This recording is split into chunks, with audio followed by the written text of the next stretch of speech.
आज अगर agree commodities की बात की जाए तो आज सभी एग्री कमोडिटीज में गिरावट देखने को मिल रही है। ज्यादातर एग्री कमोडिटीज के अंदर ऊपरी स्तरों पर दबाव बनते हुए दिखाई दिया है।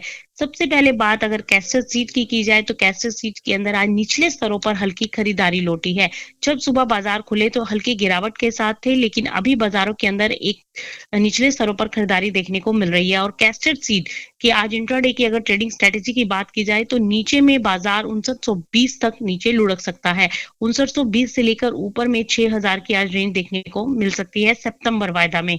वहीं अगर अक्टूबर वायदा की बात करें तो अक्टूबर वायदा के अंदर भी आज ऊपर में 6060 से लेकर 6080 के स्तर देखने को मिल सकते हैं। वहीं नीचे में 5980 तक का बाजार देखने को मिल सकता है। दरअसल डिमांड अभी इन स्तरों पर कम होती दिखाई दी है, जिसकी वजह से ऊपरी स्तरों पर दबाव बना है। लेकिन निर्यात मांग अच्छे खासे निकलते हुए दिखाई दे रहे हैं, जिससे उम्मीद की जा रही है कि आगे भी कैस्टर सीड की कीमतों के अंदर तेजी बन सकती है और अक्टूबर वायदा 6100 से लेकर 6200 के स्तर छूता हुआ दिखाई दे सकता है। वहीं बात अगर चने की जाए तो दालों के अंदर आज गिरावट का माहौल देखने को मिल रहा है। कल के कारोबारी सत्र में भी गिरावट हावी हुई थी और आज भी बाजार गिरावट के साथ कारोबार करते हुए दिखाई दे रहे हैं। ऐसे में चने के अंदर गिरावट आज इंट्राडे में बढ़ सकती है। भाव नीचे में 4880 तक लुढ़क सकते हैं सितंबर वायदा में। वहीं अगर 4880 के आसपास अगर सपोर्ट मिलता है मार्केट में तो एक बार फिर से खरीदारी आती हुई दिखाई दे सकती है और जो कि बाजारों के अंदर एक ऊपरी स्तर बनते हुए दिखाई दे सकते हैं। वहीं बात अगर बिनोला खल की जाए तो बिनोला खल में लगातार 3200 के बाद से गिरावट का दौर जारी है और डेली बेसिस पर इसमें 2 से 3% की गिरावट देखने को मिल रही है। आज भी बाजारों के अंदर ऊपरी स्तरों पर 2% से बाजार लुढ़क चुके हैं। सितंबर वायदा के अंदर 2668 पर आज बाजार कारोबार करते हुए दिखाई दे रहे हैं। माना जा रहा है कि नीचे में अब बाजार 2620 से लेकर 2580 का स्तर छू सकते हैं। वहीं कॉटन ऑयल सीड केक के दिसंबर वायदा की अगर बात करें तो बाजार ऑलरेडी 2400 के घरों में कारोबार करता हुआ दिखाई दे रहा है।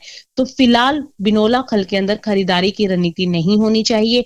फिलहाल कहीं से कोई बाइंग आती हुई दिखाई नहीं दे रही है। ऊपरी स्तरों पर भारी मात्रा में बिकवाली देखने को मिली है, जिसके चलते बाजारों में लगातार गिरावट का दौर जारी है। अब यहां से भी बाजार 100 से 150 पॉइंट की गिरावट पर कारोबार करते हुए दिखाई दे सकते हैं। वहीं अगर बात मसाला पैक की जाए तो मसालों में भी काफी उठापटक का माहौल देखने को मिला है। कुछ मसालों में गिरावट तो कुछ में खरीदारी आती हुई हमने देखी है।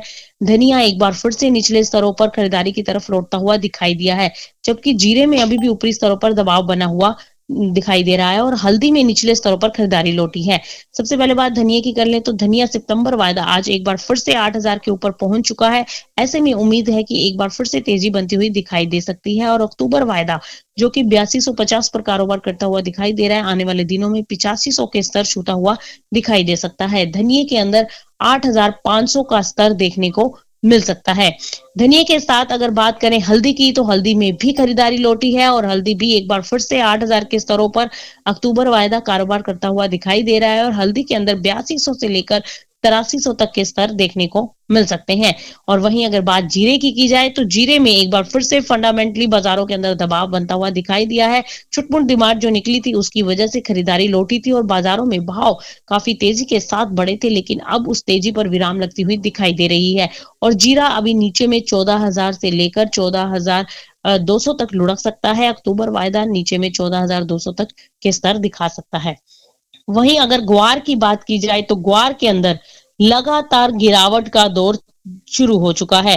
जो खरीदारी देखने को मिली थी उसके बाद से लगातार ग्वार के अंदर गिरावट का स्तर बनता हुआ दिखाई दे रहा है। एक हफ्ते में ग्वार गम करीब 16% लुढ़क चुका है और जबकि ग्वार सीड भी 10% लुढ़क चुका है। फिलहाल यहाँ पर खरीदारी बनती हुई दिखाई नहीं दे रही है। लगातार बाजारों के अंदर ऊपरी स्तरों पर दबाव बना है। ग्वार गम एक बार फिर से 9000 के नीचे सितंबर वायदा लुढ़क चुका है। माना जा रहा है कि अक्टूबर वायदा भी 9000 के नीचे जा सकता है। सीज की बात करें तो सीज में भी 6000 के ऊपर सस्टेनेबिलिटी नहीं आई और मार्केट लगातार गिरावट 5800 के भी नीचे लुढ़का है। सितंबर और अक्टूबर वायदा तो ऐसे में माना जा रहा है कि नीचे में 200 से 400 रुपए का करेक्शन अभी और बनता हुआ दिखाई दे सकता है। ग्वार गम नीचे में 8800 तक अक्टूबर वायदा लुढ़क सकता है, जबकि ग्वार सीड अक्टूबर वायदा नीचे में 5600 तक जाता हुआ दिखाई दे सकता है। वहीं ग्वारेक्स जो लॉन्च हुआ है उसमें भी गिरावट देखने को मिली है, वो भी ऊपरी स्तरों पर लुढ़कता हुआ दिखाई दिया है। फिलहाल ग्वार गम के अंदर खरीदारी को अवॉइड करना चाहिए, थोड़ा सा वेट एंड वॉच की पॉलिसी अपनाएं। अभी बाजारों के अंदर गिरावट बढ़ती हुई दिखाई दे सकती है। वहीं अगर बात खाद्य तेलों की जाए तो खाद्य तेलों के अंदर भी ऊपरी स्तरों पर दबाव बनता हुआ दिखाई दिया था, लेकिन आज वापस से बाजारों में हल्की मुनाफा वसूली हावी होती हुई दिखाई दे रही है। फर्स्ट हाफ में उम्मीद की जा रही है कि बाजारों में गिरावट बढ़ सकती है, लेकिन वहां से निचले स्तरों पर खरीदारी की एक बार फिर से उम्मीद है कि बाजारों में लौट सकती है। लेकिन वहीं अगर सरसों की बात करें तो सरसों में जो गिरावट है वो नीचे में अक्टूबर वायदा 8200 के आसपास कारोबार करता दिखाई दे रहा है, लेकिन नीचे में बाजार एक बार 8000 के आसपास सपोर्ट ले सकता है और ऊपर में 8280 के ऊपर निकलता है तो एक लंबी तेजी की तरफ जा सकता है। वहीं रिफाइंड सोयाबीन ऑयल की बात करें तो अक्टूबर वायदा 1380 के नीचे कारोबार करता हुआ दिखाई दे रहा है। ऐसे में 1340 के आसपास मार्केट को सपोर्ट मिलता हुआ दिखाई दे सकता है। फिलहाल एडिबल ऑयल पैक के अंदर अब खरीदारी से मुनाफा कमा पाना थोड़ा मुश्किल लग रहा है, क्योंकि काफी उठापटक का माहौल है, इसलिए इसके अंदर फिलहाल खरीदारी नहीं करनी चाहिए। वहीं सोयाबीन की बात करें तो सोयाबीन में भी गिरावट है। अगला वायदा अक्टूबर वायदा 6300 पर कारोबार करता हुआ दिखाई दे रहा है, जो कि उम्मीद है कि 6000 के घरों पर कारोबार करता हुआ दिखाई दे सकता है आने वाले कुछ दिनों में। तो फिलहाल के लिए एडिबल ऑयल पैक के अंदर खरीदारी से बचना चाहिए।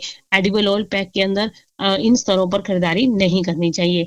और आज की इंट्राडे की अगर बात की जाए तो आज इंट्राडे में दो कमोडिटी ऐसी हो सकती हैं जो आपको मुनाफा देकर चल सकती हैं।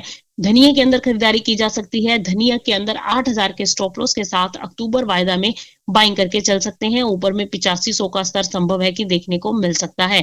धनिया के साथ साथ कैस्टर सीड के अंदर बाइंग की रणनीति अपनाई जा सकती है। अक्टूबर वायदा 5940 के स्टॉप लॉस के साथ करंट लेवल पर बाय किया जा सकता है और ऊपर में 6200 तक के स्तर देखने को मिल सकते हैं।